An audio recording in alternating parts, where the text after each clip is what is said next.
So I guess first thing first, obviously it was an honor to be able to go over and watch Kyra.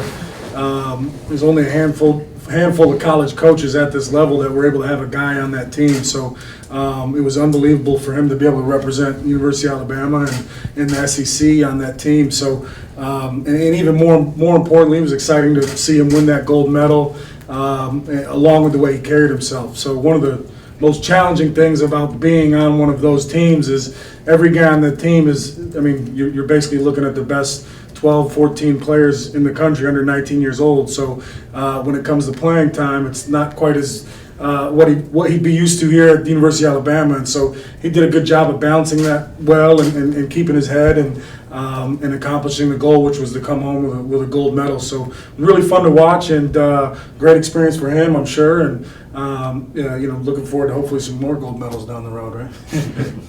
All right, Kyra, go ahead. First, I just want to thank USA Basketball for giving me the opportunity to play for their team. I appreciate Coach B and all the Alabama people supporting me along the way, my family and friends. It was just a great overall experience to represent your country, and it was a dream come true. All right. Same routine, guys. Just raise your hand if you have a question, and we'll bring a microphone to you. Let's start with Alex here on the right. Kyra, first off, just how often have you actually taken that off? It looks like, and what does it feel like to have that gold medal like that you can look at and know that that's something you accomplished? Well, the first time I got it, I probably had it on all night, like my teammates, because we was just celebrating with it. But the day after, it got a little heavy on my neck, so I took it off. And Aaron just asked me to put it on, but I forgot it was heavy, so I had it on for a little while, but I had to take it off because it hurt my neck at times. Just to know that you accomplished something of that caliber, that's something you can have the rest of your life, kind of thing. Yes, sir. I mean, it's probably something I'll never forget. Not a lot of people get to play for their country and win a gold medal, so this is something I would look with my kids as I get older. Just keep looking at it because it's a great accomplishment. All right, other questions, Drew, that you have? Yeah, go ahead, Drew, and then we'll go with Tony. This is for Kyra. I mean, I know you're very proud of your community at Hazel Green, and there's so much talent that's come out of there. And I was talking to some of your family and some close friends of yours that I know back in our area in Huntsville. But how does it feel to know that there's Trevor Lacey that I know you grew up watching, Levi Randolph, Justin Pride, all the talent that's come out of that area, and yet you're the only one with a gold medal? How does that make you feel to know that you were able to accomplish something at that high level of basketball? Besides getting cut last year, I would have to say that was my main goal, to be the first one to win in Huntsville. Because I know guys with that great of a talent to get a chance to win the gold medal. So I have to say, honestly, after getting cut, that was probably my biggest motivation to get the gold medal and make the USA team. Go to Tony on the far left here. Yeah, Kyra. We got a microphone coming to you, Tony. So just in the last year, where do you stand now from where you were last year? Just how do you feel you've grown in the past year? I just had to say my knowledge for basketball. I have more connections. Just learning new people in the basketball world, meeting people in different countries, learning different languages. So just all aspects of my life has changed from a year. Go right up the middle here with Kirk. Kyra, before you went there, you had a little, you were in the news a little bit when you went into the portal, came back out after Coach Hodgson came here. I wonder what your experience was in that time frame, your thoughts, and also if you had contact with any other teams. You saying my experience about the portal? It was just like being recruited out of high school, but probably the first day I met Coach Oates, I was comfortable with him because I knew his plan, the way he played. They were successful at Buffalo, and just his staff. I mean, they're relatable. Even when you have bad days, you can talk to them, and they just understand where you're coming from. Okay, let's go right behind Kirk and Matt. For you, Coach, what did you see from Kyra over there that you didn't know about him already, and just knowing what you know about Coach Oates' system, hey, how do you feel like Kyra fits into what Coach Oates wants to do with that system?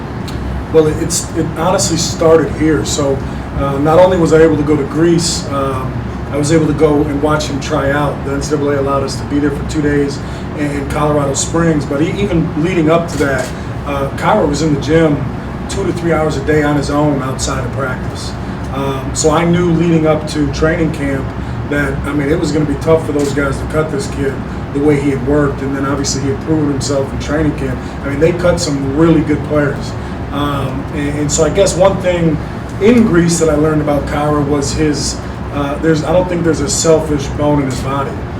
There was times where I'm sitting there in the stands watching a USA game, and Kyra's on the floor, and he's playing limited minutes because they're playing all these guys, and he passed up open shot opportunities to get other guys the ball, and we would have conversations at night after the game, and he had one goal, and that was to win a gold medal. It wasn't I want to go out there and score 15 points or be the leading scorer of this game. It was one goal, and that was to win the gold medal. And those are the guys we want to coach. In the way, to answer your question about Coach Oates' system, being unselfish is huge, especially at his position. We play extremely fast, which I'm sure all of you have seen or heard. And our point guards are generally our leading scorer, second leading scorer. But to be that guy in that position, you've also got to make the smart play and move the ball. And he did a great job of that over there. If you look at his numbers per minute, or his stats per minute, they were unbelievable. And so we're excited to walk into a program, or roster, I should say, where we have a point guard that's capable of doing that right out of the gate. Because the way we want to play, you can't do it without a really good point guard, and we've got one. So we're excited. Go right behind there to Gary. This is Bryan and Kyra, kind of a follow-up, Bryan, for you, and of course I work with overseas. Just having been here a while now, the reception that the coaching staff received from the players, the way things are coming together, and Kyra, the same thing for you from a player perspective, even though you've been gone for a while. How are the players receiving the coaching staff? How's everything kind of come together here for Alabama basketball with the players and the coaches? Coach, you want to answer that one first? Yeah, I'll go first.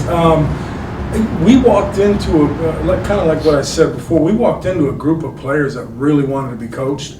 They want to win basketball games, and the things we do aren't easy.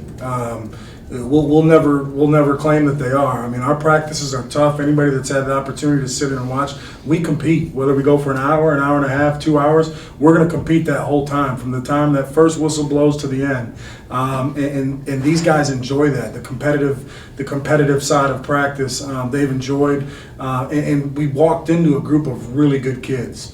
One thing I could say is we were very fortunate. This is one of your feelings. We were very fortunate that we were able to walk into that, because on these job changes, that doesn't always happen. Sometimes you walk into a situation where you've got a roster that you've got to completely rebuild. We walked into a solid foundation, and so that's a credit to the past coaching staff and the guys that recruited these guys. They recruited really good kids and hard workers. So I feel like we've been, the reception's been great from the players to us. Pretty much like Coach B said. We just wanted to work hard. Like the first day we came, we didn't know what to expect, but like he said, the practices are competitive. And I know after the first day, I probably was as gassed as I ever been practicing wise, and that was just an hour. But as time went on, the guys got used to it. We all just get in the gym and get better and just try to win more games than we did last year. All right, we got 4 more questions in the queue. That's probably all we'll have time for, so let's start with Cecil on the back left here. This is for Coach Hodgson. Not to tip your hand, but did you see any 18-year-olds from Mali or Lithuania? You know what? Any other interesting locations? There was a couple intriguing prospects. Usually at the U19 deal, a majority of those guys are accounted for. There was a couple guys that I'm going to keep an eye on, even some guys that I may see this weekend. But it's funny, in a lot of those other countries, you'd watch a kid play against Kyra, and he'd have a great game, and then you'd look him up, and the kid's 19 years old, but he's been playing professionally in Serbia already for 3 or 4 years. So, there's some stuff later in the summer, U18s and U16s, where we'll be able to put our eyes on some younger guys, but definitely 1 or 2 guys that I'm going to keep tabs on. And the Sort of the same question for Kyra. How did you feel like the competition was, the international players that you, was it better than you expected?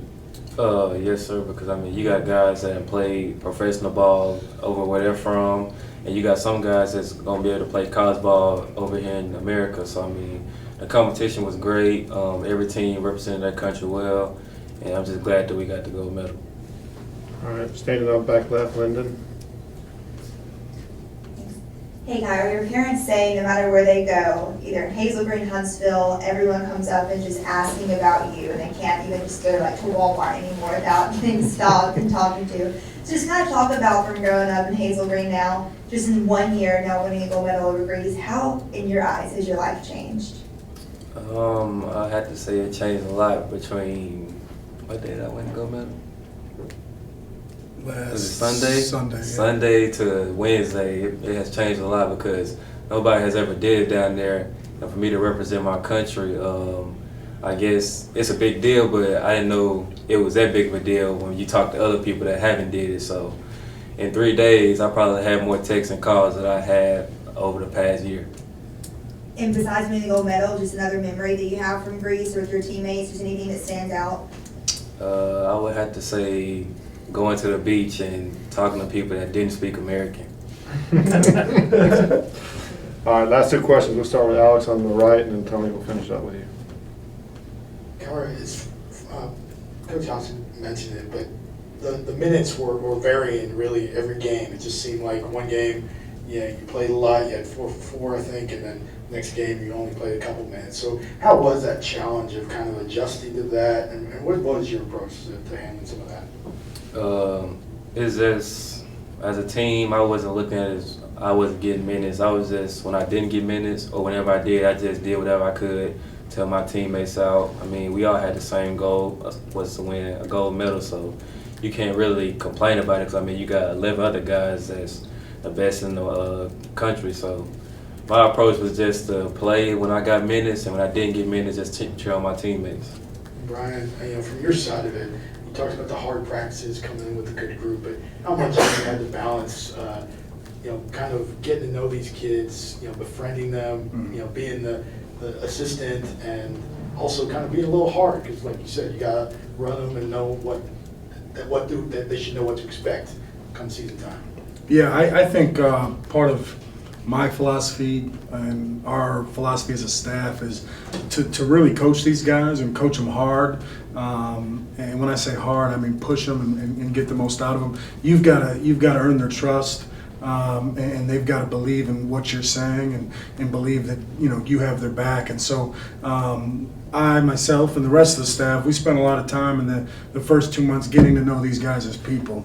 Not just who Kyra is in practice, but who he is as a person.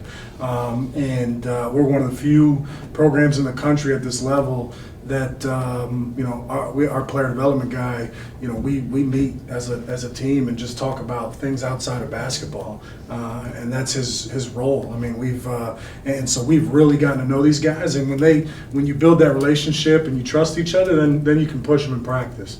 I think when problems arise is when guys are out here pushing these guys or coaching them hard, but really don't know who they are as kids. And so I think we've been able to build good relationships, and we're going to continue to do that over the next couple of months. All right, last question will be with Tony. Kyra, you're going to be counted on to be more of a leader role this year. Just how do you plan on doing that? And then how excited are you to kind of meet back up with your team and kind of gel with some of the new players? I'm excited to be more of a leader, just because I've had 1 year of college basketball under my belt, so I know how the season goes. Just helping the new guys and learning from them as well. And like you said, just gelling with the guys that came in that I wasn't with already. We've been talking since I've been in Greece, so I mean, it's not gonna be hard to gel with them because they're good guys. They love to play basketball and they just want to win. Okay, you got one for Coach. Right behind you, Drew. This is for you, Coach. You've been in Tuscaloosa now for a few months, and you've had a kind of a. They talk about Coach Oates' rise through the ranks quickly. You've done the same thing. You guys built a special program at Buffalo. Kind of just talk about once again the kids that you've been able to coach so far at Alabama. What your opinion of them is, and then talk about your journey. I know I follow you on social media. You were really excited about owning a home, buying a home here, and getting settled in Tuscaloosa. Yeah, so I was fortunate enough that Nate gave me an opportunity at a young age, and I think the biggest part of this business is working for a guy that you have a trusting relationship with. As Nate and I got to know each other our first year, he really put trust in me and allowed me to go out and do my job. And I think because of that relationship, we had a lot of success. Our entire staff at Buffalo worked really, really well together. And to go along with your question about the guys, I'm excited to coach this group because I think we have a very similar group of kids here that we walked into that we recruited at Buffalo, and by that I mean good kids that want to win basketball games and want to get better. One of the most probably influential things I heard Kyra say well in Greece was he couldn't wait to get back to Tuscaloosa and build a relationship and get to work with his new teammates. And to hear that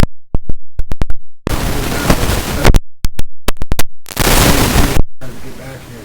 And as far as being here, Tuscaloosa is a great place. The people are genuine. It's a cool town. I'm excited. I've heard a lot about football Saturdays, so I'm ready to experience one of those, and we're all very excited to be here. All right, thank you, guys.